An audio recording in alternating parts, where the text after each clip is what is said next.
Morning बच्चों, विदेशी व्यापार में आज मैं विदेशी व्यापार के आयात और निर्यात में प्रयुक्त होने वाले कुछ प्रलेखों के बारे में बता रही हूँ।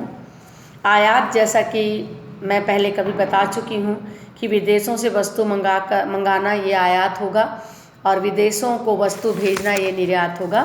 तो आयात और निर्यात के कुछ महत्वपूर्ण प्रलेख हैं, जैसे कि पहला आदेश पत्र, दूसरा इंडेंट, तीसरा जहाजी बिल्टी, चौथा है मूल स्थान का प्रमाण पत्र। ठीक उसी प्रकार से वाणिज्य दूतावास का बीजक, विदेश प्रवेश बिल, दर्शनीय बिल, गोदी चालान, गोदी वारंट, विनिमय विपत्र, बीजक, रेलवे रसीद, ये जो है आयात व्यापार के प्रलेख हैं।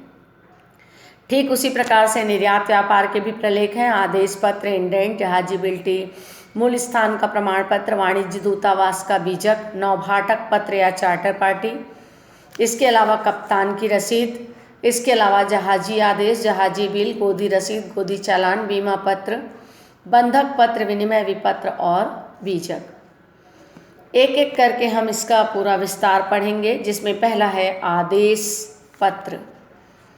विदेश से माल मंगाने के लिए जब आयातक सीधे या प्रत्यक्ष तरीके से विदेशी उत्पादक को ऑर्डर देता है तो इसे हम कहेंगे आदेश पत्र। इसमें जो है माल भेजने संबंधी सारे निर्देशों का उल्लेख होता है। यह लिखित और मौखिक दोनों प्रकार का हो सकता है। दूसरा है आपका इंडेंट। इंडेंट भी एक प्रकार का आदेश पत्र है।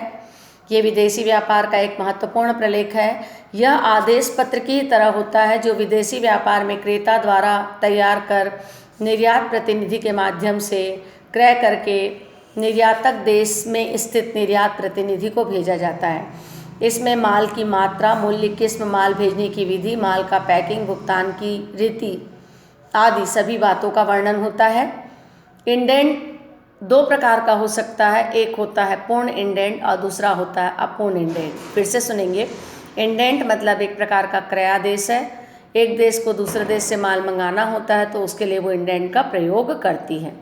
इसमें हर चीज़ लिखी रहती है, माल की मात्रा, मूल्य, किस्म, माल भेजने का ढंग यानी विधि, माल का पैकिंग, भुगतान की विधि आदि। ये जो इंडेंट है वो दो प्रकार का हो सकता है। पहला पूर्ण इंडेंट और दूसरा होता है अपूर्ण इंडेंट। पूर्ण जो इंडेंट होता है, क्लोज्ड आर स्पेसिफाइड इंडेंट, इसमें माल के संबंध में संपूर्ण बातें लिखी रहती हैं।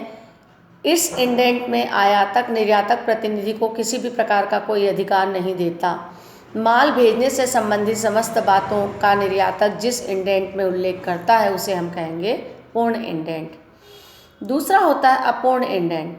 अपूर्ण या खुला इंडेंट वह इंडेंट होता है जिसमें माल की मात्रा एवं किस्म तथा मूल्य के बारे में सारी बातें लिख दी जाती हैं और शेष बातें जैसे कि उत्पादक का चुनाव, जहाज का निर्धारण, माल का बीमा आदि ये जो है निर्यातक के ऊपर छोड़ दिया जाता है। तो इसे हम कहेंगे अपूर्ण इंडेंट। इंडेंट के कुछ लक्षण हैं कि ये हमेशा लिखित होना चाहिए। इसका विदेशी व्यापार में प्रयोग होता है। यह निर्यातक प्रतिनिधि को भेजा जाता है। इसमें माल की किस्म, मात्रा आदि का उल्लेख होता है। इसमें समस्त निर्देश दिए जाते हैं और इसके आधार पर ही माल संग्रह करके विदेशी प्रतिनिधियों को भेजा जाता है। तो ये आज हमने पढ़ा विदेशी व्यापार में आयात निर्यात के जो प्रमुख प्रलेख है उसमें आदेश पत्र और इंडेंट। Thank you.